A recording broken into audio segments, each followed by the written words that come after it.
नमस्कार किसान भाइयों।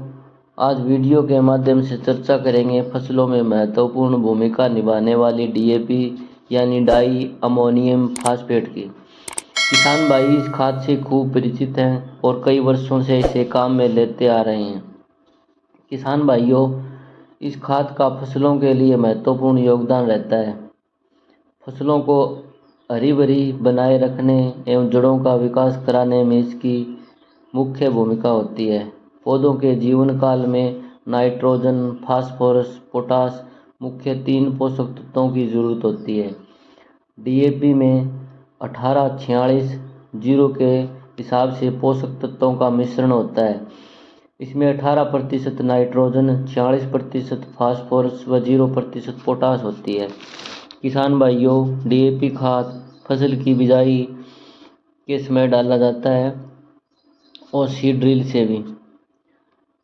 ड्रिल के माध्यम से डाला गया डीएपी का परिणाम हमें अच्छा मिलता है, क्योंकि पौधों की जड़ें इस तक आसानी से चली जाती है। डीएपी खाद पौधों की जड़ों तक चलकर नहीं जाता है। यह एक स्थिर रहता है, एक जगह स्थिर ही रहता है। दूसरे खाद पौधों की जड़ों तक चले जाते हैं, लेकिन डीएपी ऐसा नहीं होता है। पौधों के कोशिका विभाजन डीएपी द्वारा ही होता है। कोशिका विभाजन में पौधों की शाखाएं ज़्यादा निकलती है और फोटोसिंथेसिस का काम भी फास्फोरस द्वारा ही होता है। फोटोसिंथेसिस का मतलब किसान भाइयों सूर्य की रोशनी द्वारा पौधों का भोजन बनाना होता है और एनर्जी ट्रांसफर की प्रक्रिया भी फास्फोरस द्वारा पूर्ण की जाती है। फास्फोरस फसलों के दानों का साइज में भी अहम रोल निभाता है। इस कारण फसल की दाना बनने से पूर्व या गेहूं की बालियां बनने की स्टेज पर 052-34 का छिड़काव किया जाता है। पौधे में हरापन फास्फोरस के कारण ही रहता है। फास्फोरस की सबसे मुख्य बात, किसी भी फसल के जेनेटिक कैरेक्टर को एक फसल से दूसरी फसल में ले जाने के लिए अहम भूमिका होती है। किसान भाइयों, डीएपी का 35% हिस्सा ही फसल को मिलता है, बाकी मिट्टी में पड़ा रहता है।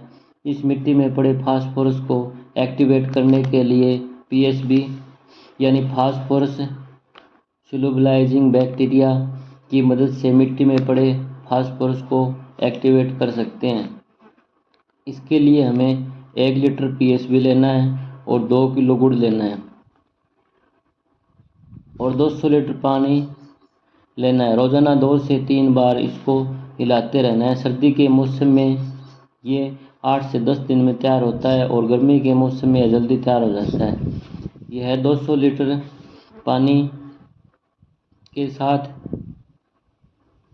दिया जा सकता है और इसका स्प्रे भी किया जा सकता है। इससे 10 से 12% डीएपी की कमी को पूरा किया जा सकता है। यदि थोड़ा पानी 200 लीटर वाला बचाकर इसमें फिर से 2 किलो गुड़ का घोल और 200 लीटर पानी, इसे फिर से 200 लीटर तैयार किया जा सकता है। यह जीवाणुओं का घोल होता है। इसे बार बार हम तैयार करके फास्फोरस की 10 से 12% कमी को पूरा कर सकते हैं। किसान भाइयों, डीएपी खाद की जानकारी आपको अच्छी लगी तो शेयर करें, दूसरे किसान भाइयों तक अवश्य शेयर करें। मिलते हैं अगली खाद की जानकारी एसएसपी के साथ। तब तक के लिए नमस्कार।